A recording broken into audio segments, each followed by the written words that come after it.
Hello students, welcome to my channel bloom with botany.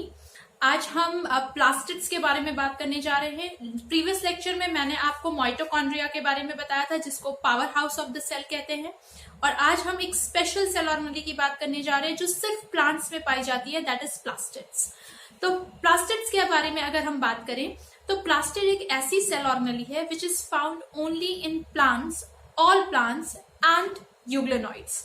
Euglenoids एक section है protista का, जो हमने बायोलॉजिकल क्लासिफिकेशन में बात करनी है। ठीक है, प्लास्टिड्स जो हैं ये प्लांट्स के केस में सेकेंड लार्जेस्ट सेल ऑर्गेनेल है। वैसे तो हर सेल में लार्जेस्ट सेल ऑर्गेनेल जो होती है वो न्यूक्लियस होती है, लेकिन न्यूक्लियस के बाद जो सेल ऑर्गेनेल सबसे बड़ी है प्लांट्स के केस में वो क्लोरोप्लास्ट है। और एनिमल्स के केस में तो क्लोरोप्लास्ट होता नहीं, यानी प्लास्टिड होते नहीं, तो वहां पर माइटोकॉन्ड्रिया सेकेंड लार्जेस्ट हो जाती है। अब क्योंकि ये लार्ज इन साइज होती है इसलिए बहुत इजीली ऑब्जर्वेबल होती है, और इसके इजीली दिखाई देने का एक और कारण है कि इसमें पिगमेंट्स होते हैं। यस, इसमें कलर्स होते हैं, और इनको कलर्स के हिसाब से ही शिम्पर ने इनको 3 टाइप का बताया है। तो चलिए बात कर लेते हैं प्लास्टिड्स के बारे में। तो प्लास्टिड्स ये इनको हैकल ने ये नाम दिया है, अर्नस्ट हैकल ने 1886 में। They are found in all plants and euglenoids. After nucleus, it is the second largest cell organelle in plant cells, और इसी की वजह से ये क्या है, easily observable है। शिम्पर ने इनको क्लासिफाई किया है on the basis of pigments। Pigments के हिसाब से इनको क्लासिफाई किया गया है, और ये 3 टाइप के हैं, chloro, chromo and leuco. Chloro नाम से ही समझ में आ रहा है, क्लोरो मीन्स क्लोरोफिल से नाम आया है। क्लोरोफिल की वजह से ये ग्रीन कलर के होते हैं, और यहाँ पर फोटोसिंथेसिस होती है, मेन प्रोसेस होता है फूड फॉर्मेशन का बाय प्लांट्स। तो क्लोरोप्लास्ट ग्रीन कलर के होते हैं, ग्रीन को हाईलाइट किया मैंने। कंटेन्स क्लोरोफिल, कैरोटीनॉइड्स भी होते हैं, लेकिन मेनली यहाँ क्लोरोफिल होते हैं जो कि लाइट एनर्जी को ट्रैप करते हैं और फोटोसिंथेसिस को परफॉर्म करते हैं। और फोटोसिंथेसिस का जो एंड प्रोडक्ट होता है ग्लूकोज, वो भी यहाँ स्टोर हो जाता है इन the form of starch. Next हम बात करने जा रहे हैं क्रोमोप्लास्ट की।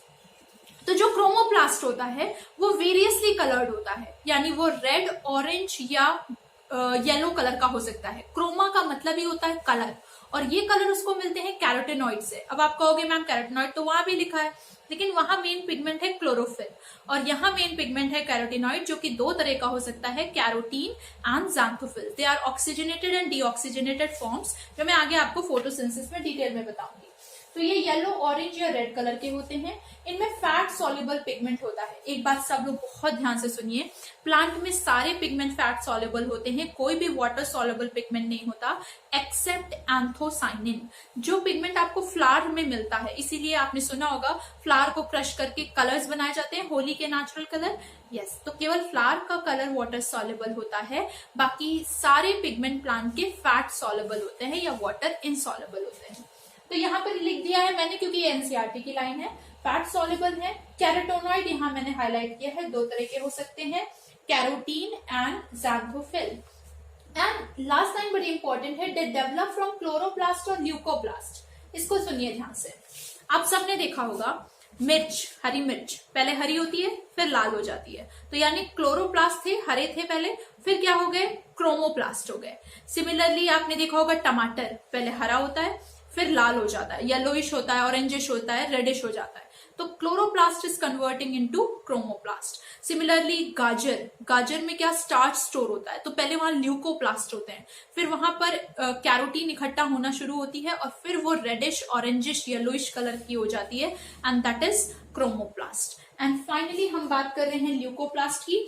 ल्यूकोप्लास्ट में कोई पिगमेंट नहीं होता, कलरलेस होता है, यहाँ न्यूट्रिएंट स्टोर होते हैं। एंड बेसिकली 3 टाइप के न्यूट्रिएंट्स होते हैं, carbohydrate, fats and oils, lipids. बिल्कुल उसी तरीके से 3 टाइप के ल्यूकोप्लास्ट भी होते हैं। तो चलिए आप देख लेते हैं 3 टाइप्स ऑफ ल्यूकोप्लास्ट। तो ये देखिए 3 टाइप्स ऑफ ल्यूकोप्लास्ट, ये न्यूट्रिएंट्स को स्टोर कर रहे हैं, और वो 3 टाइप्स ऑफ न्यूट्रिएंट्स क्या हैं। अगर वो कार्बोहाइड्रेट्स को स्टोर कर रहे हैं तो आपने सुना होगा स्टार्च में अमाइलो प्लास्ट, अमाइलेज, अमाइलोपैक्टिन, ये अमाइलो वर्ड का इस्तेमाल होता है, इसलिए इसको अमाइलोप्लास्ट कहते हैं। एग्जांपल जैसे पोटैटो का ट्यूबर, हमारे सेरेल्स जैसे wheat, rice etcetera. Aleuroplast, एल्यूरो word आया है एल्यूरॉन लेयर ऑफ मेज सीड से, और ये एल्यूरॉन लेयर प्रोटीनेशियस होती है, इसका मतलब ये प्रोटीन्स को स्टोर करते हैं। एंड इलायोप्लास्ट ये ऑयल्स या फैट्स को स्टोर करते हैं, फॉर एग्जाम्पल कैस्टर सीड। और एक एक्स्ट्रा पॉइंट मैंने आप सबको लिखा दिया है कि all plant pigments are fat soluble except anthocyanin, जो कि वाटर सॉल्युबल होता है और वो हमें कहाँ मिलता है, found in flowers. So this is all about plastids. अब इन सभी में से हमें क्लोरोप्लास्ट को डिटेल में पढ़ना है, तो अब हम क्लोरोप्लास्ट के सारे फीचर्स के बारे में डिटेल में पढ़ेंगे, कैसा दिखता है, कैसा होता है, क्या स्ट्रक्चर है और कैसे काम करता है। तो ये देखिए क्लोरोप्लास्ट के बारे में अब हम बात करने जा रहे हैं।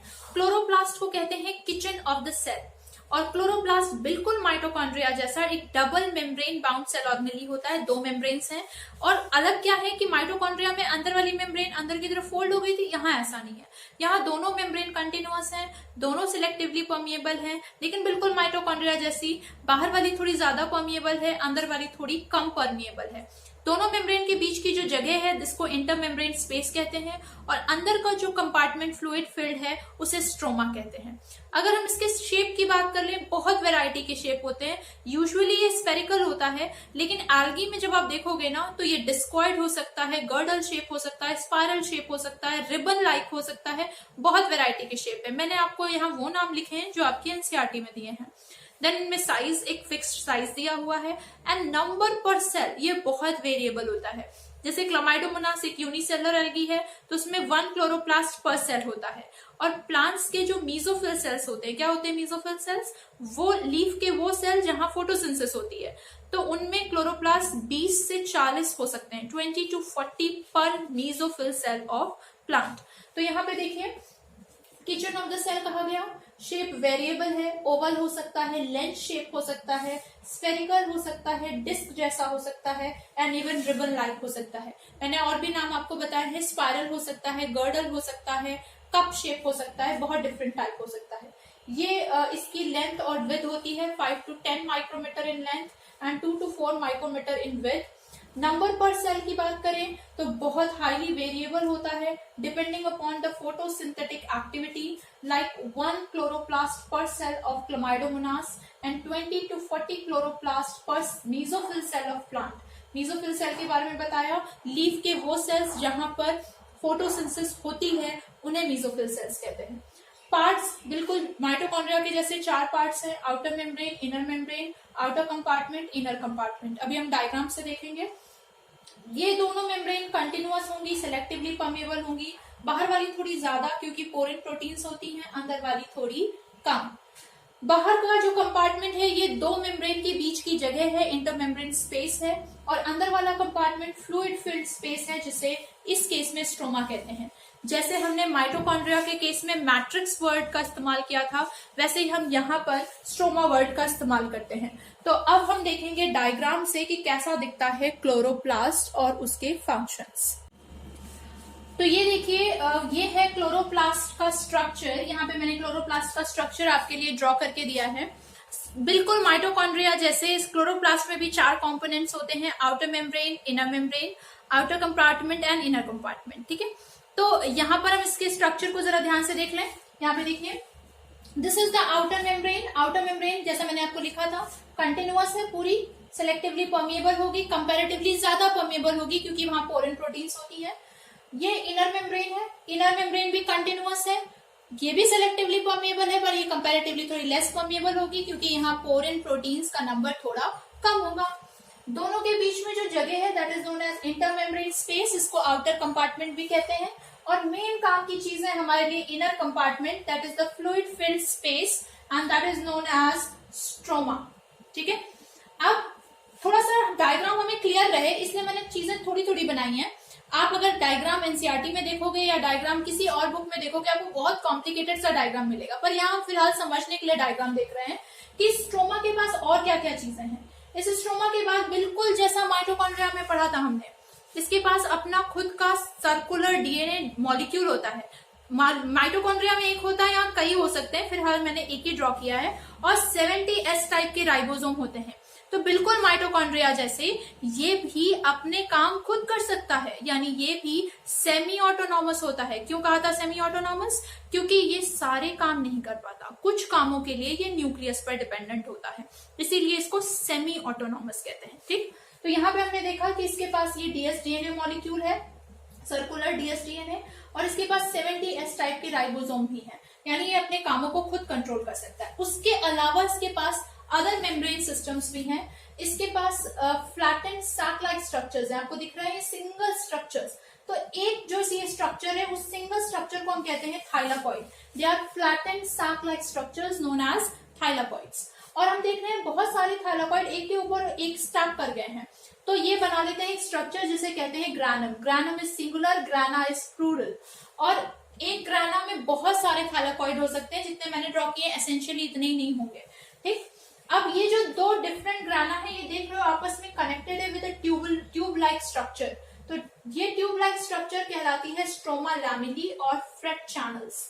तो single flattened structures are thylakoids. Their पूरा sac is known as granum, and the two grana are connected with the help of stroma lamellae or fret channels. और इन thylakoids में मैंने देखिए एक ही दो में ड्रॉ किया है, आपको ये स्फेरिकल डॉट लाइक चीजें दिख रही हैं। These are spherical photosynthetic units जिनके पास पिगमेंट्स हैं, और इन स्फेरिकल फोटोसिंथेटिक यूनिट्स जिनके पास पिगमेंट्स होते हैं उनको कहते हैं क्वांटासोम्स।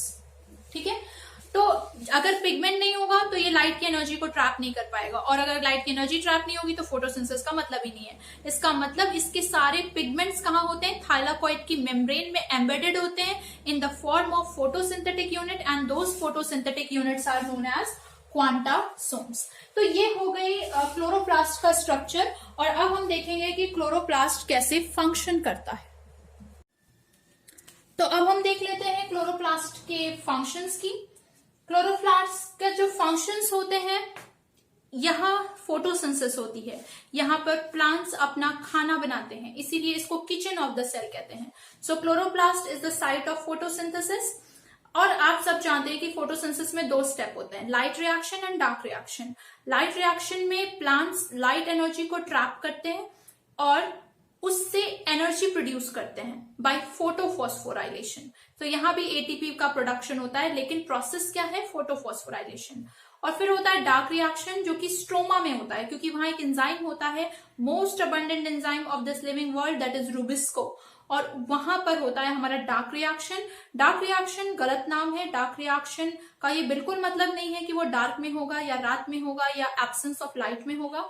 डार्क रिएक्शन बस इसलिए कह दिया गया क्योंकि वो लाइट की एनर्जी पे डायरेक्टली डिपेंडेंट नहीं होता, ठीक है, बट ये रात में नहीं हो सकता। तो यहाँ पर एनर्जी का इस्तेमाल करके हम कार्बन डाइऑक्साइड को प्लांट्स कार्बोहाइड्रेट्स में कन्वर्ट करते हैं। तो site of photosynthesis, therefore it is the kitchen of the cell. Light reaction कहाँ होगा? थाइलाकॉइड्स में, क्योंकि यहाँ पिगमेंट्स हैं। डार्क रिएक्शन कहाँ होगा? स्ट्रोमा में, क्योंकि यहाँ रूबिस्को है और यहाँ एनर्जी है। अब जो इसका जो एंड प्रोडक्ट है ग्लूकोज, वो किसके फॉर्म में स्टोर होगा? स्टार्च के फॉर्म में। एंड एग्जैक्टली लाइक माइटोकॉन्ड्रिया, इसके पास भी अपना डीएनए है। और मैंने आपको क्या बताया था कि सेल ऑर्गेनेलिज हम पूरा का पूरा मदर से इनहेरिट करते हैं। तो फिर ऐसे इनहेरिटेंस को हम क्या बोलते हैं? मैटरनल या साइटोप्लाज्मिक इनहेरिटेंस।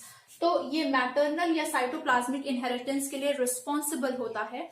इस for example plastid inheritance in Mirabilis jalapa, just example to quote, you need not to memorise it, that is known as 4 o'clock plant. और बिल्कुल उसी के जैसा इसको हम सेमी ऑटोनॉमस ऑर्गेनेली भी कहते हैं और इसको हम बैक्टीरियल एंडोसिम्बायंट भी कहते हैं।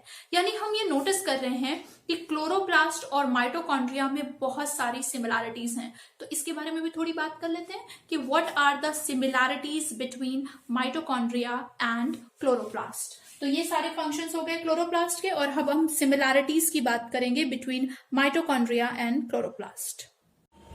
तो यहाँ देखिए the similarities between mitochondria and chloroplast. तो मैंने आपको क्या क्या बातें बताई हैं कि माइटोकॉन्ड्रिया क्लोरोप्लास्ट दोनों डबल मेम्ब्रेन बाउंड होते हैं, दोनों में पोरेंस बाहर वाली मेम्ब्रेन में ज्यादा होती हैं। These are similar to bacterial membrane की पोरेंस। दे दोनों फिजन से डिवाइड होते हैं, अपने आप नहीं बन सकते। They can not de novo, अपने आप नहीं फॉर्म हो सकते।